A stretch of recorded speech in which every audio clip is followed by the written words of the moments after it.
خاص طور پر شہید مظلوم حضرت عثمان رضی اللہ تعالیٰ عنہ کی شہادت کے موضوع پر کہ اس کا تاریخی پس منظر کیا تھا، وہ کون سا فتنہ تھا جس کا ظہور ہوا، وہ میری کتاب ہے شہید مظلوم کے نام سے۔ پھر حضرت علی کے بارے میں بھی ایک میرا کتابچہ موجود ہے، نسیل مسیح علی مرتضیٰ، کیونکہ حضور نے فرمایا تھا اے علی تمہاری مثال مسیح کی سی ہے، حضرت مسیح علیہ السلام۔ کچھ لوگوں نے انہیں خدا بنا دیا، خدا کا بیٹا بنا دیا، کچھ لوگوں نے انہیں مرتد کہا، واجب القتل کہا، تو گویا کہ وہی دو انتہائیں تمہارے بارے میں بھی پیدا ہو جائیں، یہ گویا کہ پیشن گوئی تھی حضور کی صلی اللہ علیہ وسلم۔ پھر سانحہ کربلا پر میں سمجھتا ہوں کہ میری تقریر پھر جس کو میں نے تحریر کی شکل میں دی ہے وہ تو الہامی ہے، اس پیچیدہ مسئلے کا جو متوازن اور معتدل حل میں نے پیش کیا ہے وہ بہت سی جو مشکلات ہیں تاریخ کے حوالے سے انہیں حل کر دیتا ہے۔ بہرحال آج میں اسی سلسلے میں کچھ بیان کر رہا ہوں۔ دیکھیے تاریخ کے بارے میں دو باتیں ہمارے چینل کو سبسکرائب کریں، واضح ہونی چاہیے۔ ایک ہے واقعات کی باریک بینی میں جا کر تحقیق کرنا، یہ واقعہ یوں تھا یا یوں تھا یا یہ تھا یا وہ تھا۔ ایک ہے اس کا طویل جو تاریخی پس منظر ہوتا ہے اس کے اندر اس کانٹیکسٹ میں رکھ کر دیکھنا۔ پہلی بات کو ہم کہیں گے فن تاریخ اور دوسری بات کو کہیں گے فلسفہ تاریخ۔ تو میں نے ان معاملات کے اندر کوئی ایک محقق کے اعتبار سے واقعات کی تحقیق و تفتیش اور چھان بین کا کام نہیں کیا، یہ میرا رول نہیں تھا۔ میں اول روز سے ایک داعی کی حیثیت رکھتا ہوں، داعی ان چیزوں کے اندر وہ اپنا وقت ضائع نہیں کیا۔ قرآن کی اصل دعوت کیا ہے، وہ دعوت جنہوں نے بدوؤں کو کہاں سے کہاں پہنچایا، وہ اصل شے کیا تھی۔ ظاہر بات ہے کہ اس دور میں تو نہ ابھی واقعہ کربلا ہوا تھا، نہ ابھی شہادت حسین ہوئی تھی، نہ شہادت عثمان ہوئی تھی، کچھ بھی نہیں تھا۔ جس چیز نے موٹیویٹ کیا تھا، جس چیز نے انقلاب برپا کیا تھا، وہ کیا تھا؟ میرا موضوع اول روز سے وہ ہے، لیکن بہرحال کیونکہ واقعاتی اعتبار سے ہمارے ماحول میں یہ باتیں موجود ہیں تو کسی داعی کے لیے بالکل ان سے بچ کر نکل جانا بھی ممکن نہیں ہے، معتدل نقطہ نظر اسے دینا پڑے گا۔ میرے نزدیک حضور کی سیرت مطہرہ کا سمجھنا بھی صرف واقعات کی تفصیل کے حوالے سے مناسب یا کافی نہیں ہے، جب تک کہ ایک فلسفہ انقلاب اس کی پشت پر نہ آئے۔ ورنہ میں نے بارہ آپ کو بتایا ہے کہ ٹوائنبی نے ایک زہر میں بجھا ہوا جملہ کہا ہے حضور کے بارے میں، لیکن یہ کہ کمبخت کی بات بڑی وزنی ہے بظاہر۔ محمد failed as a prophet but succeeded as a statesman۔ مکے والا محمد جو ہے وہ نبیوں کا سا نقشہ ہے ضرور، وہ نبی تو نہیں مانتا، لیکن حضور کا جو رول وہاں نظر آ رہا ہے داعی کا، پریچر کا، واعظ کا، یہ تمام انبیاء کا تھا، یہ عیسیٰ کا تھا، یہ یحییٰ کا تھا علیہ السلام۔ But there he fled, he had to run away for his life. وہ تو فلائٹ کہتے ہیں نا، اسے ہجرت تو نہیں کہتے۔ لیکن مدینے والا محمد غوری بالکل ہے، وہ تو سپہ سالار ہے، وہ اسٹیٹس مین ہے، وہ ہیڈ آف دی اسٹیٹ ہے، وہ چیف جسٹس ہے، وہ تو اور ہی ہے، وہ کامیاب ہوا صلی اللہ علیہ وسلم۔ اسی پر مبنی کر کے دو کتابیں لکھ دی منٹگومری واٹ، اس کو ہائی لائٹ کرنے کے لیے۔ جیسے آج کل آپ کہتے ہیں کتاب پڑھتے ہوئے کہیں کہیں آپ رنگ لگا دیتے ہیں اس کو ہائی لائٹ کرنے کے لیے، بعد میں کبھی نظر ثانی کروں گا تو صرف انہی باتوں کو دیکھوں۔ اس ایک جملے کو ہائی لائٹ کرنے کے لیے دو کتابیں لکھی شخص نے، محمد ابن مکہ، محمد ابن مدینہ۔ یہ دو محمد ہیں، ایک نہیں، یہ دو محمد ایک بنتے ہیں فلسفہ انقلاب کے اعتبار سے۔ میری کتاب پڑھیے منہج انقلاب نبوی، تب آپ کو معلوم ہوگا کہ وہ تضادات کیسے رفع ہوتے ہیں۔ کہ مکے میں حکم یہ ہے چاہے تمہارے ٹکڑے کر دیں تم ہاتھ نہیں کھاؤ گے، مدینے میں آ کر حکم قتال کرو ان سے جو تم سے قتال کرتے ہیں، تضاد ہے یا نہیں؟ اس لیے میں نے کہا تھا اس کا وقت کی نگاہ جو ہے اس نے جو بات کہی ہے بظاہر بات نہیں ہے، یہ پولز اپارٹ ہے یہ معاملہ۔ سن 6 میں دب کر صلح کرنا، انتہائی دب کر، جبکہ تمام مسلمانوں کا خون کھول رہا ہے، اور اس کے بعد جب وہ صلح ٹوٹ گئی ہے قریش کی طرف سے، اب قریش کا جو سردار ہے ابو سفیان وہ آ رہا ہے، ایریا رگڑ رہا ہے، سفارشیں کرا رہا ہے کہ صلح کی تجدید کا تو نہیں کر رہے، تو آئی یہ بات سمجھ میں آتی ہے کہ انقلابی پروسیس کے حوالے سے اس پروسیس کے تقاضے جدا ہوتے ہیں، اس کے مراحل میں مختلف مراحل میں اس کے تقاضے مختلف ہوتے ہیں۔ اسی طرح کا معاملہ ہی اس کے بعد جو حالات پیش آئے ہیں حضور صلی اللہ علیہ وسلم کے وصال کے بعد، اس کو بھی اس انقلاب کے فلسفے کے پس منظر میں سمجھا جا سکتا ہے، ورنہ نہیں۔ واقعات آپ بیان کرتے رہیے، اور وہ کیا ہے؟ ہر انقلاب کے بعد اٹس اے رول کہ کاؤنٹر ریولوشنری موومنٹس ہوتی ہیں۔ انقلاب کا جب آخری مرحلہ آ رہا ہوتا ہے اور جو مخالف قوتیں وہ سمجھتی ہیں کہ اب ہمارے بس سے باہر ہو گیا معاملہ، وہ گردن نیچی کر دیتی ہیں، سرنڈر۔ اب دیکھیں گے پھر کبھی وقت آئے گا تو پھر اٹھیں گے. اس کے لیے کاؤنٹر ریولیوشنری موومنٹ جو ہے ہر انقلاب کو یہ لازم ہے. انقلاب محمدی کی تکمیل ہوئی صلی اللہ علیہ وسلم اور پھر جلد ہی حضور نے مراجعت اختیار فرما لی. میں کہہ رہا ہوں اللہ جانے، اس لیے کہ یہ حدیث کے اندر موجود ہے رسولوں کو یہ اختیار دیا جاتا ہے کہ ٹھیک ہے آپ کا وقت عند اللہ تو پورا ہو گیا ہے، آپ ابھی مزید رہنا چاہیں دنیا میں تو ٹھیک ہے، چوائس ہے. جس پر کہ حضور نے فرمایا اللہم فی الرفیق الاعلی، اب نہیں بس جلدی آپ رحلت فرما گئے، مراجعت فرما گئے. لہذا سب سے پہلی تو کاؤنٹر ریولیوشنری موومنٹ جو عرب سے اٹھی، اس لیے کہ ابھی تو عرب ہی میں تکمیل ہوئی تھی نا انقلاب کی. ابھی آگے تو مرحلہ جو ہے خلافت راشدہ میں پہلے اس نے 2 شکلیں اختیار کی. ایک نئے نبوت کے دعوے دار کھڑے ہو گئے. دیکھیے توحید کو کسی نے نہیں چھیڑا، اس کی جڑ اتنی گہری ہو گئی تھی کہ یہ جو عربین پیننسولا کی جو کاؤنٹر ریولیوشن موومنٹس تھی ان میں سے کسی نے توحید کو نہیں چھیڑا.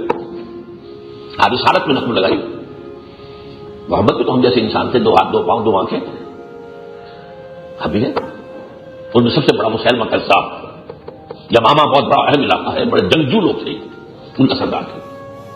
اور دوسری تحریک زکات کی انکار، زکات نہیں دے گا، شریعت میں نقل اور رسالت میں نقل. یہ دونوں تحریکیں ایسی تھیں کہ اچھی طرح سمجھ لیجئے کہ اسلام تقریباً جزیرہ نما عرب میں بھی ختم ہو گیا.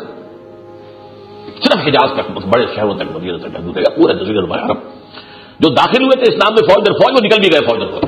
اذا جاء نصر اللہ والفتح ورأيت الناس يدخلون في دين الله افواجا وہی یخرجون من دین اللہ افواجا.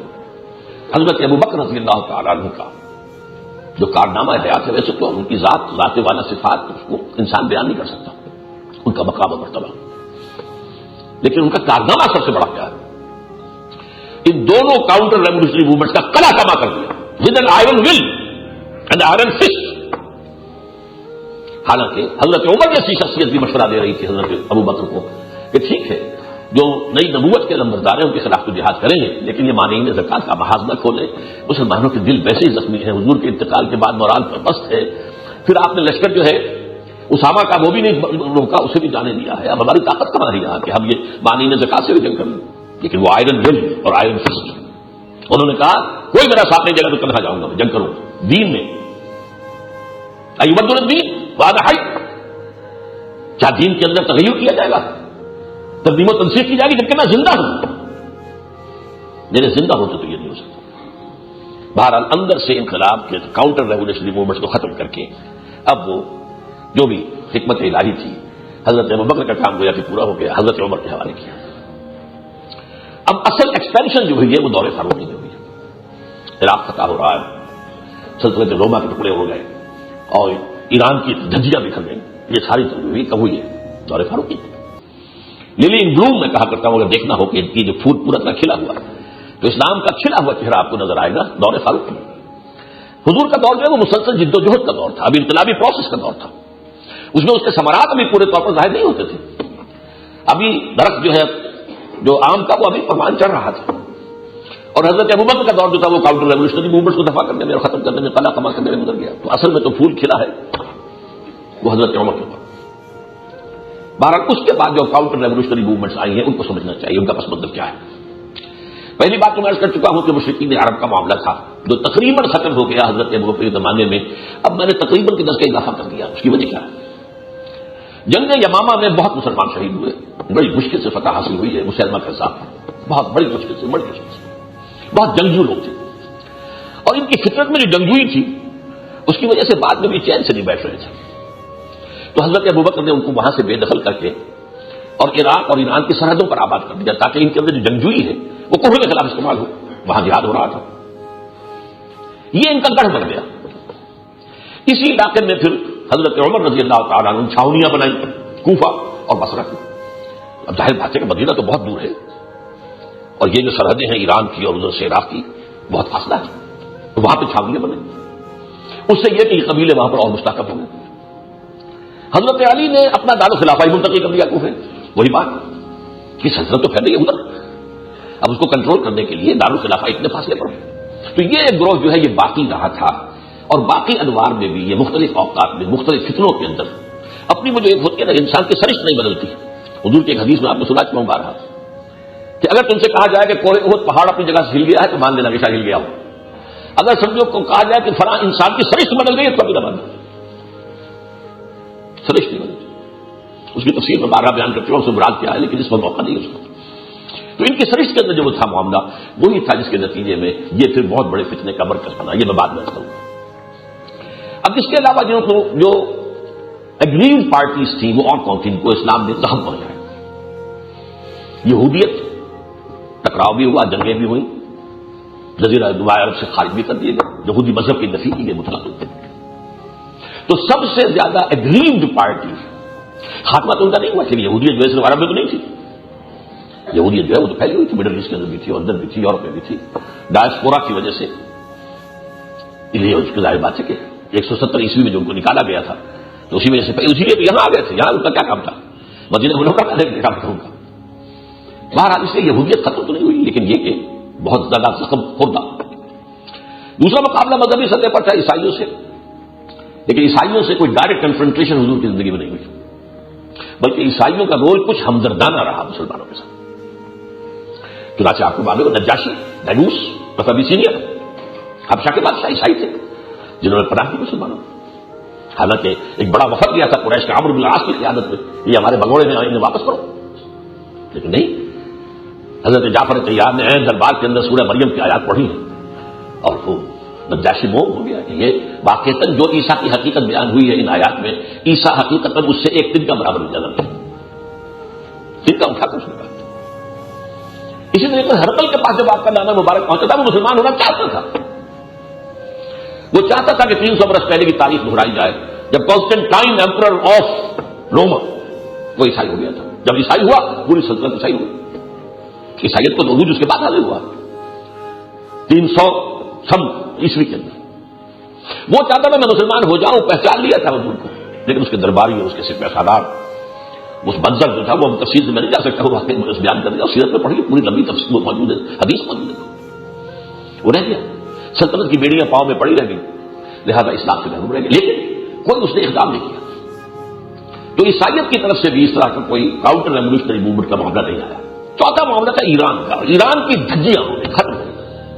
سلطنت روما کو صرف زخم لگا کہ اس کے ایشیائی مقبوضات جاتے رہے، شام چلا گیا اور یہ ترکی کا کچھ حصہ چلا گیا، لیکن سلطنت روما کو انٹیکٹ تھی. وہ تو ایسٹ یورپ میں بھی تھی اور شمالی افریقہ میں بھی تھی، ختم تو نہیں ہوئی نا. 3 ٹانگوں پر تھی، ایک ٹانگ ٹوٹ گئی. اور جو سلطنت کسرا تھی وہ ختم، نسیہ منسیہ. اور اس قوم کے اندر ایک تو قوم پرستی گھٹی میں پڑی ہوئی ہے ایرانیوں میں، جیسے جرمنوں میں ہے we are a superior race, ایسے ایرانیوں کے اندر دے آر ویری پراؤڈ. اور شاہ پرستی بھی ان کی گھٹیوں میں پڑی ہوئی تھی، بڑی پرانی تھی، کہخسو میں چلی آ رہی تھی. جو ایرانی بادشاہت کا جو اصل آغاز ہوا کہخسو ذوالقرنین، جس کی تاریخ تو پرانی کی سورہ کہف کے اندر. تو یہ 2 چیزیں ان کی سرشت میں تھی. یہی وجہ ہے کہ ان کی طرف سے بھی پھر اسلام کے خلاف جو ہے جو اپنی ان کی سرشت تھی اس کے حوالے سے تو یہ چیزیں جمع ہو گئی. کوفہ ان بنو تمیم کا مرکز بن گیا، جو اہل عرب میں سے جو گویا کہ جن کے اندر وہ جراثیم موجود تھے جو پروان چڑھتے رہے، انہی میں سے خوارج نکلے. انہی کے اندر سے پھر جو ہے وہ لوگ تھے کہ جنہوں نے اصل میں حضرت حسین کو شہید کیا. دوسری طرح کہ ایران کا جو ایران کی نسل پرستی اور شاہ پرستی اور شہنشاہیت پرستی تھی اس کے تو اس کا مرکز یہی وجہ ہے کہ پھر ایران شیعیت کا مرکز بنا. ہر چیز کا ایک پس منظر ہوتا ہے، کیوں بنا ہے، کیسے بنا، اسباب کیا تھے. اب ظاہر بات ہے جیسے کہ میں نے عرض کیا باقی ساری تحریکیں تو کچھ لی گئی. یہودیت کا معاملہ یہ تھا کہ اس کی طرف سے اب جو نیا حملہ ہوا اسلام پر اس کے بعد جو ہے وہ سارا یہودیت کی وجہ سے. یہودی جزیرہ نما عرب سے ختم کر دیے گئے. بنو قریظہ کا آپ کو معلوم ہے قتل عام کیا حضور نے، انہوں نے وعدہ خلافی کی تھی اور تورات کی یہ جو دی ہوئی سزا ہے بیان کردہ سزا وہ ان پر نافذ کی. اور ان کی طرف سے حکم بنائے گئے تھے سعد بن معاذ کو، انہوں نے یہ حکم دیا فیصلہ دیا تورات کے مطابق. تو وہ بہت تکلیف تھے. اب وہ ظاہر بات ہے کہ میدان میں تو مقابلہ کرنے کی ضرورت میں تھی نہیں، وہ تو ویسے بھی پوری دنیا میں جو تھے بکھرے ہوئے تھے، کوئی ایک مرکزی طاقت تھی نہیں، تو مقابلہ اور کیا کرتے. تو کوئی عسکری یا سیاسی تو ان کی طرف سے حملہ نہیں ہوا، ان کی طرف سے سازشی حملہ ہوا. مجھے یاد آتا ہے، آپ کو بھی معلوم ہوگا، وہ ٹروجن ہارس ٹرائے اور اسپارٹا کی جب جنگ ہوئی ہے تو جب ایک بڑا جرنیل مارا گیا ہے گریک، تو ایک دوسرے شخص نے کہا گریک نے So this is the end of Greek bravery, but not of treachery. بہادری کا تو آج خاتمہ ہو گیا، فلانا سردار ہمارا سب سے بڑا مارا گیا، لیکن ہماری جو سازشی صلاحیت ہے وہ تو ختم نہیں. پھر وہ بنایا گھوڑا انہوں نے، وہ تفصیل میں نہیں جا سکتے. تو یہودی ٹریچری جو ہے وہ برسر کار آئی. یہ ہے اصل جہاں سے بات سمجھنے کی. عبداللہ ابن سبا ایک یہودی یمن کا، اسلام کا لبادہ اوڑا اندر آ گیا. اب دیکھا چاروں طرف کیا حالات ہیں. ایک تو سطح ہے، ایک سطح زیر سطح ہے، کیا کچھ ہے. جیسے آپ کہتے ہیں کہ آپ کا کانشیس مائنڈ ہے، ایک سب کانشیس مائنڈ ہے. ایک حالات ہیں اوپر سے نظر آ رہے ہیں، نشیب ہے، نیچے کیا ہے. اس نے دیکھا کہ ایک تو قبائلی عصبیت ابھی مسلمانوں میں ختم نہیں ہوئی ہے.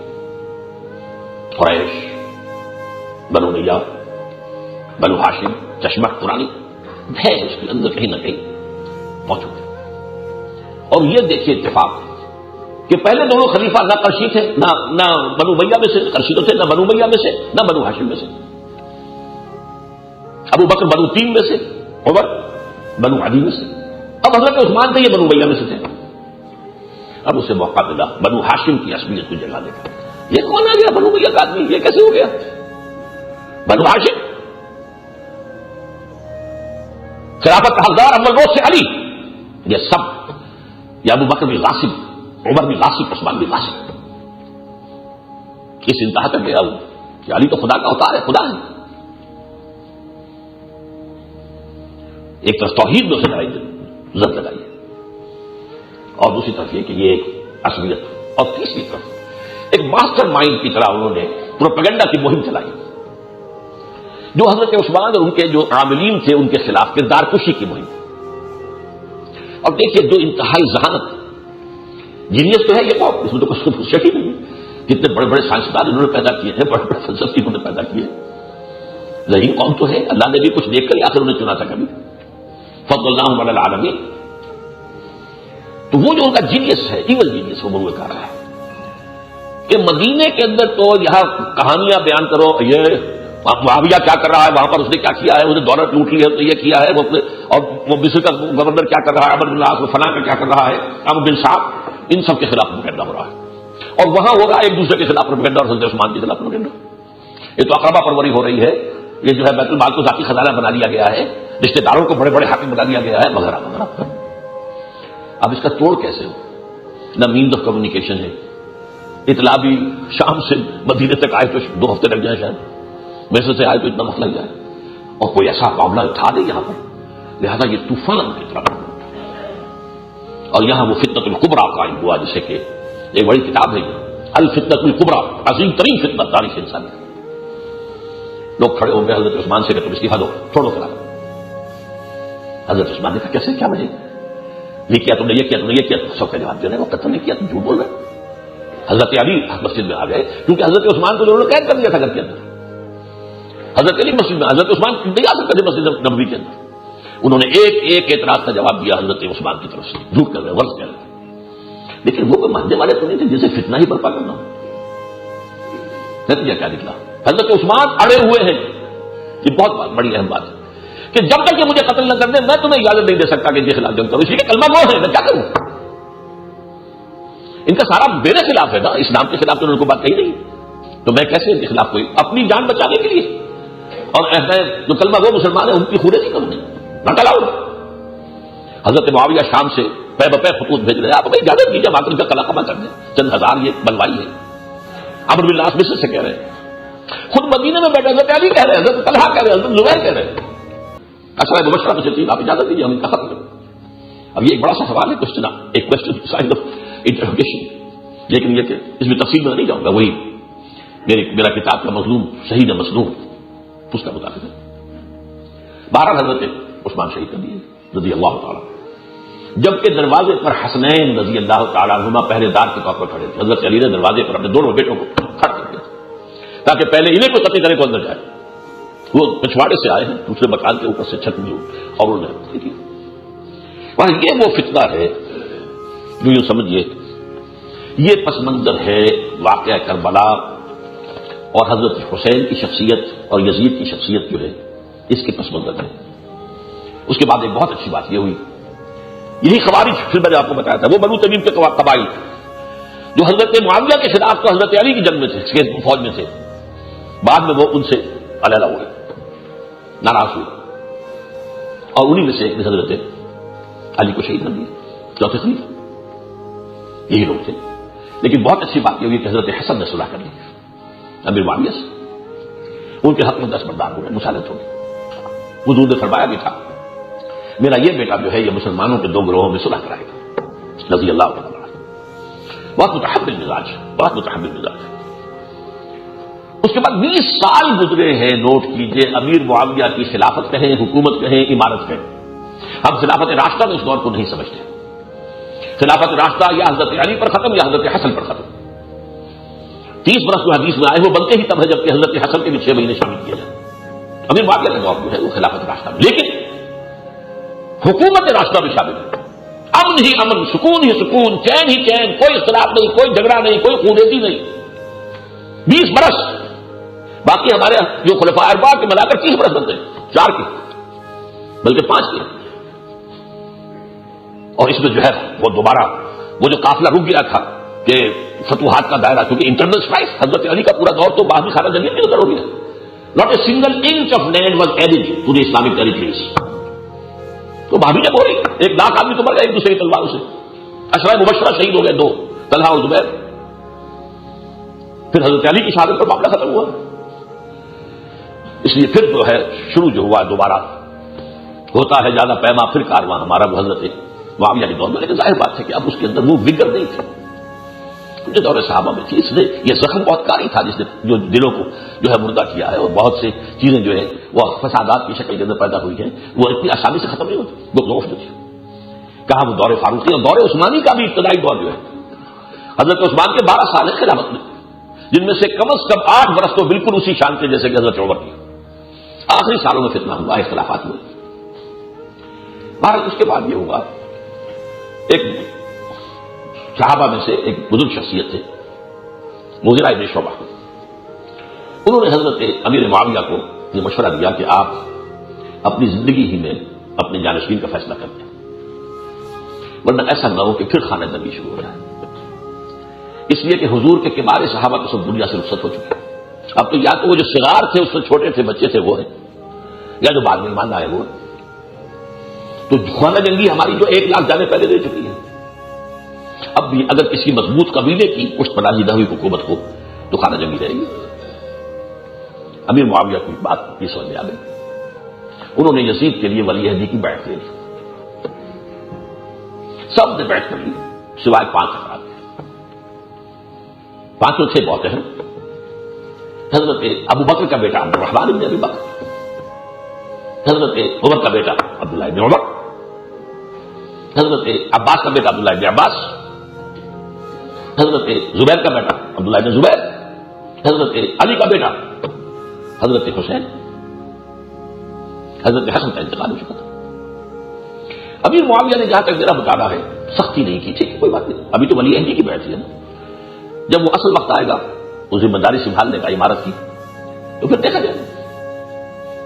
اب 10 برس گزر گئے کہ یہ ولی عہدی کی بیعت جو ہے ہوئی بھی ہے مسلمانوں کی پوری سلطنت کی، سوائے ان 5 افراد، ان میں سے بھی ایک جو ہے حضرت عبد الرحمن ابن ابی بکر فوت ہو گئے تو 4 رہ گئے۔ جب باقاعدہ ولی عہدی نے شکل اختیار کی عمارت کی تو 4 افراد تھے، انہوں نے انکار کر دیا بیعت سے۔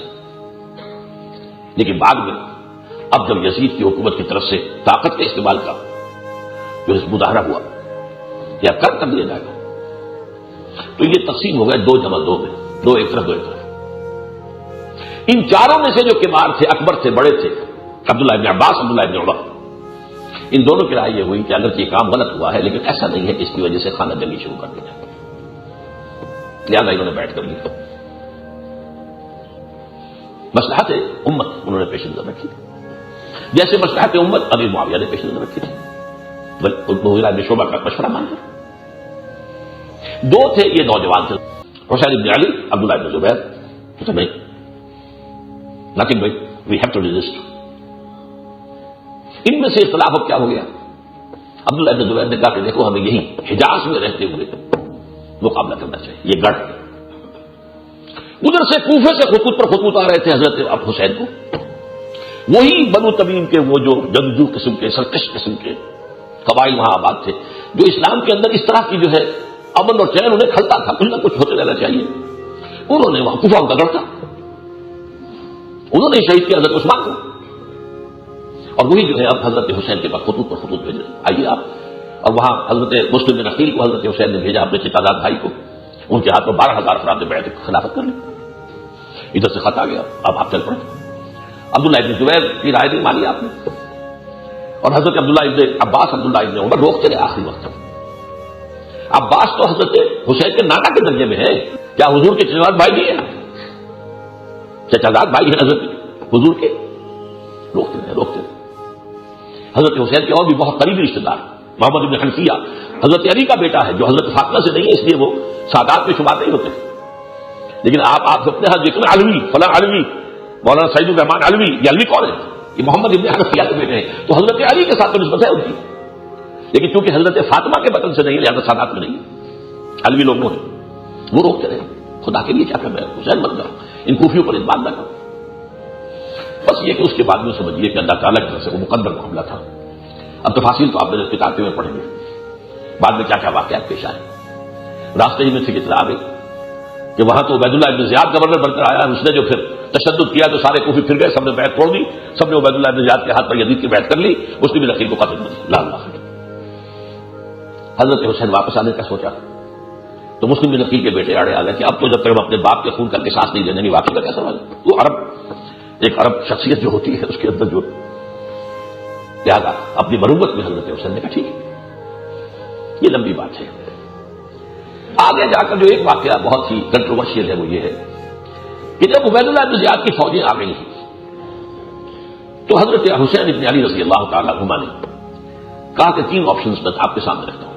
ایک تو مجھے واپس جانے میں جہاں سے میں آیا ہوں، یا مجھے سرحدوں پر بھیجنے میں ترکوں کے ساتھ جہاد ہو رہا تھا خراسان جس کو حدیث میں کہا گیا ہے، میں وہاں چلا جاتا ہوں کفار کے ساتھ جنگ کرتے ہوئے اپنی زندگی جو ہے دلا دوں، یا مجھے سیدھا دمشق جانے دو. دمشق دارالخلافت صاحب اس کا یزید، تو اضاؤ یزید بے یزید کے ہاتھ میں اپنا ہاتھ دے دوں گا.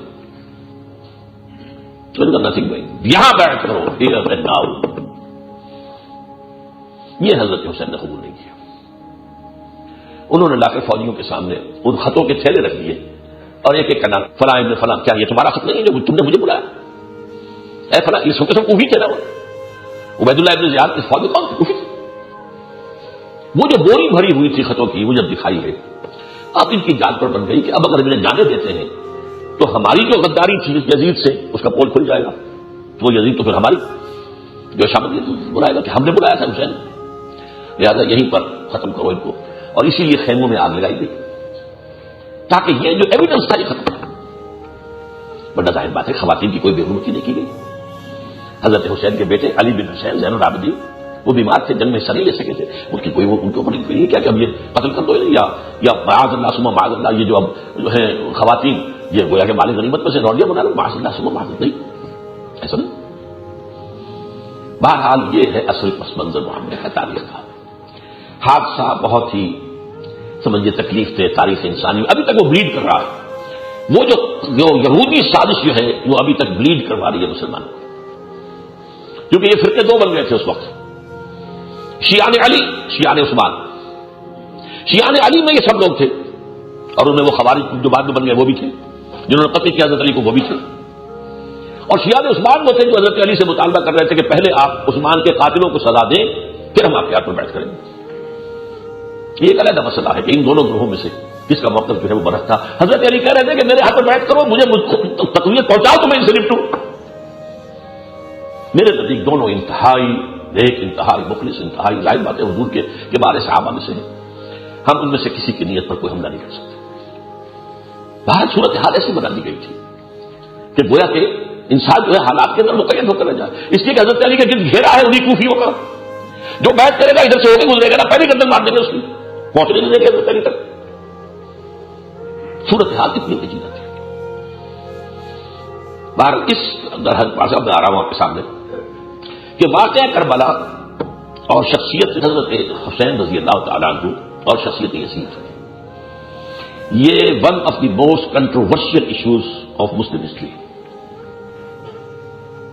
ان کے بارے میں 3 جو ہے نقطہ نظر موجود ہیں. اور تینوں بھی ایسے نہیں ہیں کہ بالکل ڈسٹنکٹ ہو ایک دوسرے سے، 1 2 3 نہیں، ملے جلے شیڈس. اوپر والے کا شیڈ وہ تو ہوتا ہے، کچھ دوسرا شیڈ شروع ہو گیا، وہ مکس کر چلا آ رہا ہے، پھر دوسرا شیڈ آ گیا، پھر دوسرے شیڈ کے ساتھ تیسرا شیڈ کچھ ملا ہوا ہے، پھر تیسرا ننگا شیڈ آ گیا. تو یہ اس طریقے سے 3x3 9 شیڈز آپ کو مل جائیں گے مسلمانوں میں. اس ان واقعات کے بارے میں نقطۂ نظر کیا ہے، میں 3 مین میں تقسیم کر کے آپ کو بتا رہا ہوں. اہل تشیع سب ایک جیسے نہیں ہیں، ان کو میں کہوں گا امامی ہیں. اب ان کے اندر آپ کو نظر آ جائیں گے وہ بھی پیدا ہوئے جنہوں نے حضرت علی کو خدا کا اوتار مان لیا اور آج بھی موجود ہیں. علوی اور نصیری یہ شام میں اور لبنان میں جو ہے اس کی جو ہے یہ کھل کر کہتے ہیں. پھر یہ کہ اس میں ان سب کا اتفاق ہے کہ خلیفہ اول وہ سے حضرت علی تھے، اور یہ کہ حضرت علی جو ہے مسیح تھے حضور کے. حضور نے وصیت کی تھی کہ ان کو میرے بعد خلیفہ بنانا ہے. بہرحال یہ ایک نقطۂ نظر ہے تاریخ کا. اور یہ کہ حضرت حسین نے اپنی گردن کٹوا کر اور اسلام کو مرنے کے بعد زندہ کر دیا. یہ جو انتہائی نقطۂ نظر ہے اس میں کچھ اہل سنت کے بھی، عوام ہی نہیں خواص بھی شامل ہے. یہ نقطۂ نظر جس طریقے سے پھیلایا گیا، اب آپ اندازہ کیجئے، میں نے آپ کو بتایا تھا کہ جو حضرت عثمان کے خلاف اس کے زمانے میں یعنی ماسٹر پلان تھا یہ اس پروپیگنڈے کا. آج کا ماسٹر پلان کیا ہے؟ ہر سال یہ محرم میں جو دہرایا جا رہا ہے معاملہ، اس میں خاص نقطۂ نظر جو ہے وہ ذہنوں میں اتارا جا رہا ہے. مسلمان علماء میں سے بھی اکثر تاریخ نہیں پڑھتے، قرآن پڑھا، حدیث پڑھی، فقہ پڑھی، تاریخ کے حوالے سے جو باتیں مشہور کر دی گئی وہی ان کی زبان میں پر بھی آ گئی. تو ایک نقطۂ نظر تو یہ ہے. چنانچہ وہ جو اشعار مشہور ہیں، شاہ اصل حسین، بادشاہ اصل حسین، دین اصل حسین، دین پناہ اصل حسین، سرداد نہ داد دست در دست یزید، حقا کے بلا الہ الہ اصل حسین. یا یہ کہ ہمارے ہم سنی شاعر آپ ذرا اندازہ کیجیے، مولانا محمد علی جوہر،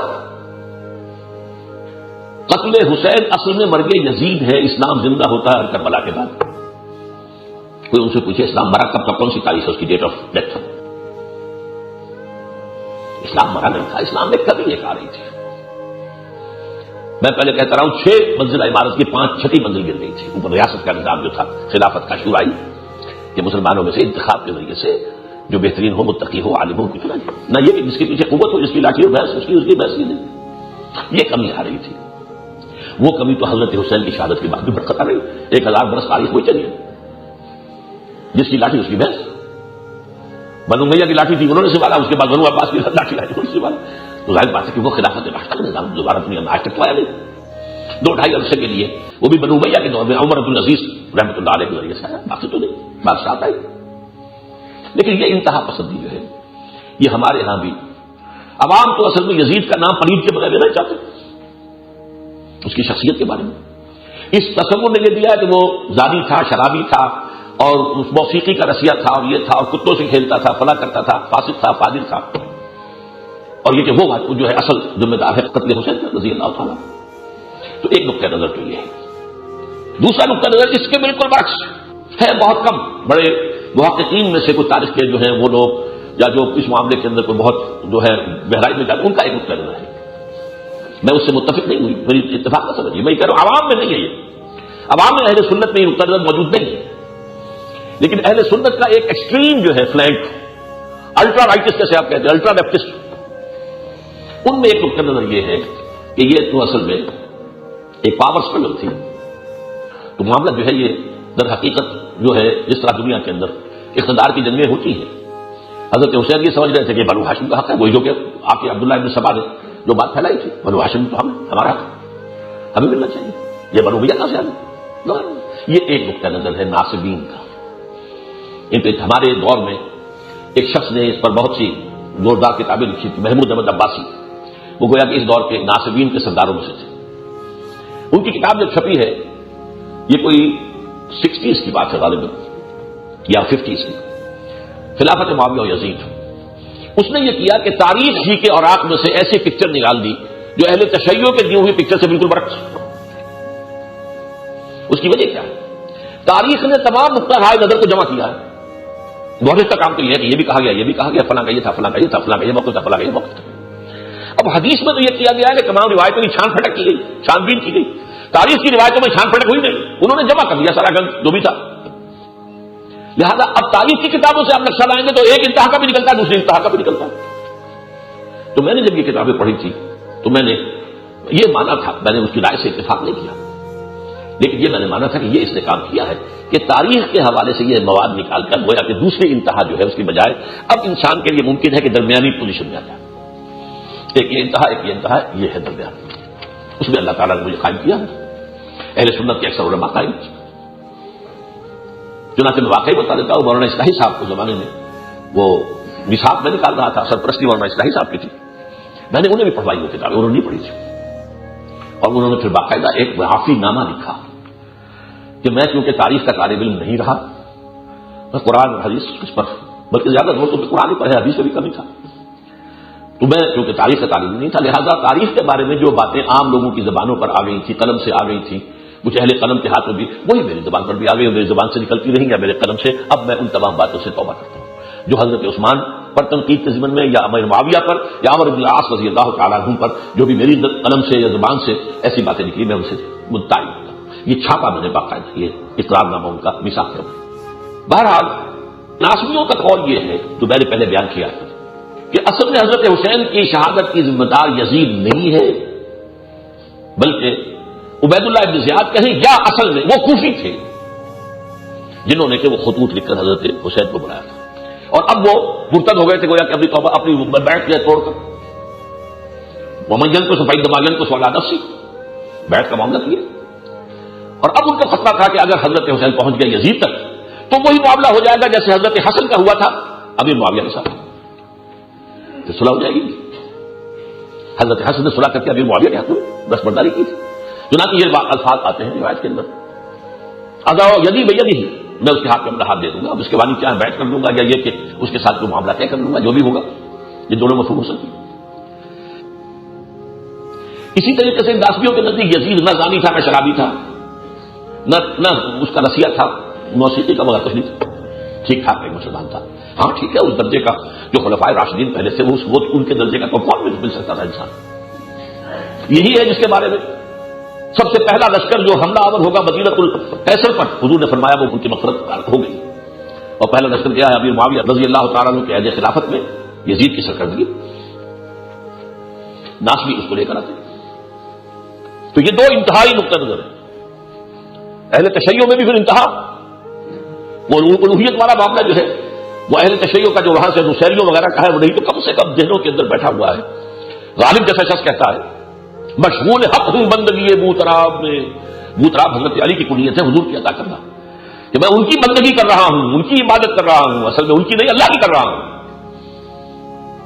اور ہر چند علی کی ذات نہیں ہے خدا کی ذات، لیکن نہیں ہے ذات خدا سے جدا علی غالب۔ تو یہ میں نے آپ کو دو انتہائی نقطہ نظر بتائے ہیں، اور میں نے جیسا کہ بتایا کہ میں نے محمود احمد عباسی کی کتاب سے، کیونکہ میں نے تو ساری تفاصیل میں جا کر تفسیر طبری کو پڑھنا اور تفسیر فلان کو تو پڑھنا، یہ تو ساری عمر اسی کام میں آدمی لگے، اسی کا ریسرچ اسکالر بن کر رہ جائے تو کام کر سکتے، لیکن میں نے جب دیکھا کہ اس شخص نے ایک دوسرا بالکل انتہائی نقطہ نظر، تو اب یہ کہ درمیان میں کھڑے رہنے کا انسان کو موقع ملتا ہے، وہ جو ہے اکثر جو اہل علم ہے اہل سنت، لیکن اس میں بھی جس وضاحت کے ساتھ میں آپ کے سامنے بات کر رہا ہوں یہ اللہ تعالیٰ کا خصوصی فضل ہے مجھ پر، وہ یہ ہے کہ اگرچہ اسلام کی موت واقع نہیں ہو رہی تھی لیکن اسلام کے سیاسی نظام کی سطح گر رہی تھی، اب موروثی حکومت کا گویا کہ آغاز ہو رہا تھا، اس کو روکنے کے لیے یہ میدان میں آئے، خلافت کے مدعی ہو کر نہیں آئے، ناصبیوں کے بعد کی خلافت، وہ خلافت کے مدعی تھے، البتہ یہ جو اب سنت کیسر و کسرا شروع ہو رہی تھی، اچھا حضرت امیر معاویہ کی نیت کتنی بھی پاک اور صاف ہو، انہوں نے تو امت کی بھلائی کے لیے کہ خانہ جنگیاں نہ دوبارہ شروع ہو جائیں، یہ 4 سال کی خانہ جنگی میں 1 لاکھ آدمی ہمارا مارا گیا مسلمان ایک دوسرے کی تلواروں اور تیروں سے، آگے پھر دوبارہ ہو جائے گا، اب وہ تو دور ختم ہوا تھا، اب جو صحابہ کبار سے گئے، اب تو یا تو صغار میں سے چند رہ گئے ہیں اور باقی جو ہے وہ تو اب وہ لوگ ہیں جو نو مسلم، تو یہاں تو وہ طاقت کا معاملہ چلے گا، لہذا اگر کسی مضبوط قبیلے کی پشت پر طاقت نہ ہو تو نظام قائم نہیں ہو سکتا۔ بہرحال یہ ایک آیت تھی ابھی معاویہ کی، اور چونکہ وہ صحابی ہیں ان کی نیت پر تو حملہ کرنا جو ہے میرے نزدیک اسلام کے منافی ہے، نیت پہ حملہ نہیں کر سکتے، آپ ان کی بات سے اختلاف کر سکتے، حضرت عمر کی بھی کسی رائے سے آپ اختلاف کر سکتے، نیت پہ حملہ نہیں کر سکتے، الصحابہ کلھم عدو۔ تو اس اعتبار سے میں کہتا ہوں کہ حضرت حسین نکلے تھے اس انقلاب کا راستہ روکنے کے لیے، وہ کاؤنٹر ریولیوشنری موومنٹ کو روکنے کے لیے کہ اسلام کا وہ نظام جو ہے شورائی خلافتی نظام وہ اب ملوکیت میں تبدیل نہ ہو جائے، اور یہی حضرت عبداللہ ابن زبیر کی نیت تھی. تو میں نے جو آپ سے کہا تھا 2 + 2 نیت ان کی بھی پاک، ان کی بھی پاک. چاروں صحابہ ہیں، عبداللہ ابن عمر بھی، عبداللہ ابن عباس بھی، عبداللہ ابن زبیر بھی، حسین ابن علی رضی اللہ تعالیٰ عنہ اجمعین. نیت پہ کسی کی حملہ نہ کیا، نہ ناسبیوں کی طرح جو حضرت علی تک بھی پہنچ جاتے، نہ اہل تشیع کی طرح کہ وہ سب کہتے ہیں کہ یہ جو تھے یہ بک گئے تھے، یہ خرید لیا تھا. اور حضرت امیر معاویہ نے جو بیعت ولی عہد لی تھی وہ بھی لوگوں کو خرید کر دی تھی وغیرہ وغیرہ. یہ مسئلہ. حضرت حسین نکلے ہیں، انہوں نے سمجھا کہ موقع مل رہا ہے اس راستے کو روکنے کا، سد باب کا. جب معلوم ہوا کہ نہیں، وہ تو شراب ثابت ہوا، وہ کوفی تو الکوفی لا یوفی، کوفی تو پورا بات کرتا ہی نہیں اپنی کبھی بھی، یہ تو محاورہ ہے عربی. لہذا آپ نے واپس آنا چاہا، یا یہ کہ آپ نے یہ جو واقعہ ہے یہ اصل میں پھر بہت کنٹروورشیل ہے، اس کی کیا توجہ ہے. یہاں تک حضرت حسین کہہ رہے ہیں اس روایت کے مطابق. اب پھر میں کہوں گا تاریخی روایات، اس کی تنقید، اس کی تحقیق، اس میں پھر کس کو بالا کر کس کو کم تر کہنا وہ میرے موضوع نہیں، لیکن ہے سب مانتے ہیں کہ میں مجھے وہاں جانے تو سیدھا یزید تک خود میں وہاں جا کر آزاؤ یزید یزید اس کے ہاتھ میں اپنا ہاتھ دے دوں. تو یہ معاملہ جو ہے اس طریقے سے بس ایک صورتحال پیدا ہوئی ہے جس میں کہ یہ انتہائی اندوہناک واقعہ ہو گیا ہے، لیکن اس کے قتل کی اصل ذمہ داری جو ہے وہ اہل کوفہ پر ہے. یہ ہے در حقیقت تاریخ کا معاملہ. اسی طریقے سے عبداللہ ابن زبیر وہ بھی برحق تھے، حسین ابن علی برحق تھے، ان کی نیتوں میں کوئی فطور نہیں تھا، نہ ابن عباس کی نیت میں نہ ابن عمر کی رضی اللہ تعالیٰ عنہما. لیکن یہ کہ صورتحال واقعہ جو ہوا وہ انتہائی اندوہناک ہے، اس میں کوئی شک نہیں. اور یہ چیز جو ہے آج تک، لیکن اس کا ایک اثر جو اہل تشیع کے اندر ہے، یہ جو واقعہ کربلا کے جو ہر سال ایک ہوتا ہے معاملہ، اس کا ایک جہاں اور چیزیں خراب ہے اس میں ایک چیز اچھی بھی ہے. شیعوں میں قربانی کا جذبہ سنیوں سے بہت زیادہ ہے، یہ آپ کو ماننا پڑے گا. پوری دنیا میں ایک ہی قوم نکلی جنہوں نے بادشاہت کا تختہ الٹا، ہزاروں جانے دی، بٹوین 20 and 30,000 پیپل بادشاہ کو بدل دیا. تمام عالم عرب میں اگر وہ بیٹھا ہوا ہے حسنین مبارک کے 36 برس ہو گئے بیٹھا، ایک خاندان چلا رہا ہے، آل سعود کا چلا رہا ہے. اسرائیل کو بھی پہلی مرتبہ جو ہے ناک رگڑوا دی ہے تو وہ بھی حزب اللہ شیعوں کی. تو جو بات حق ہے اس کو ماننا چاہیے، یہ ہمیں جذبہ ہے. ضیاء الحق نے آرڈیننس نافذ کیا تھا، کہا ہم زکات نہیں دیں گے، تمہیں نہیں دیں گے، ہم دیتے ہیں جہاں دیتے ہیں. ان کی زکات جاتی ہے تمام جو مراکز ہیں علمیہ جو ایران کے اور عراق کے، نجف کے ہوں یا قم کے ہوں، تو ہم وہاں لیں گے، تمہیں نہیں دیں گے. اور حالانکہ ماشاء اللہ ابھی جوان تھا، نوجوان تھا، بلکہ 3 ہی برس ہوئے تھے. 1980 کا واقعہ ہے، 77 میں آیا ضیاء الحق. لیکن جب اس نے وہ نافذ کیا ہے اور یہ کھڑے ہو گئے نہیں دیں گے، 50,000 آدمیوں نے جاری گھیراؤ کر لیا سیکریٹریٹ کا اسلام آباد میں، دھرنا مار کر بیٹھے، مارو ہم نہیں اٹھیں گے یہاں سے جب تک کہ ہمیں یقین نہ دلایا جائے کہ ہمیں زکات سے استثناء کیا جائے. اور ناک رگڑ دی اس نے، نکیلیں نکلوا دی زمین ماشاء اللہ، چیف مارشل ایڈمنسٹریٹر. بارہ تو یہ جو 2 انتہائی معاملات ہیں اس میں نے جو نقطہ نظر آپ کے سامنے رکھا ہے. اس سلسلے میں اور واقعات بھی ہیں لیکن میں تو بیان نہیں کر سکتا. لیکن اب آخری بات کہہ رہا ہوں، یہود کی وہ سازش ایک طرف تو ہمارے ہاں ابھی تک یہ شیعہ سنی جہاں بھی ہوتا ہے معاملہ، یہ وہی عبداللہ ابن سبا کا معاملہ جو ہے بلیڈنگ آف دی امہ. دوسری طرف اب وہ یہود کی سازش جو ہے زائرنزم کی شکل میں آئی ہے، اسلام کا نام و نشان مٹانے کے لیے صفحہ ارض سے. اور اس وقت فرق جو پڑ چکا ہے وہ کیا ہے، پورا عالم عیسائیت اس کا آلہ کار ہے،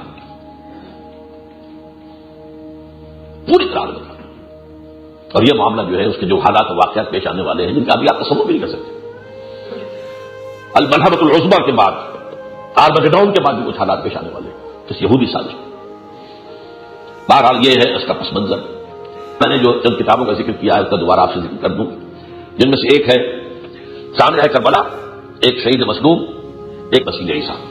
ان کا مطالعہ کریں. اسی کہ اہل سنت میں بھی جو انتہائی چیزیں موجود ہیں، ان کا جو اصل اہل سنت کا عقیدہ عوام کے اندر تو نہیں ہے.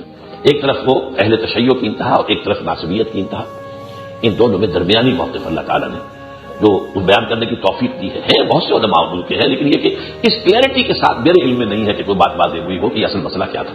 وہ دعوی خلافت لے کر نہیں آئے تھے، وہ جو ہے در حقیقت اس راستہ روکنا چاہ رہے تھے. اس میں یہ کہ حالات کی تبدیلی سے انہوں نے بہرحال مروت اپنی شرافت میں وہ جو کوفیوں کی بات کو صحیح سمجھا، تو گویا کہ ایک موقع تھا کہ اس کو روکا جائے، ریزسٹ کیا جائے. لیکن وہ جو ہے کوفی لایوفی اس پر پورے اترے اور اس کے بعد جو ہے وہ سانحہ پیش آ گیا. اقول قولی ھذا واستغفر اللہ لی ولکم ولسائر المسلمین والمسلمات. اگر آپ کو ویڈیو اچھی لگی تو چینل کو سبسکرائب کریں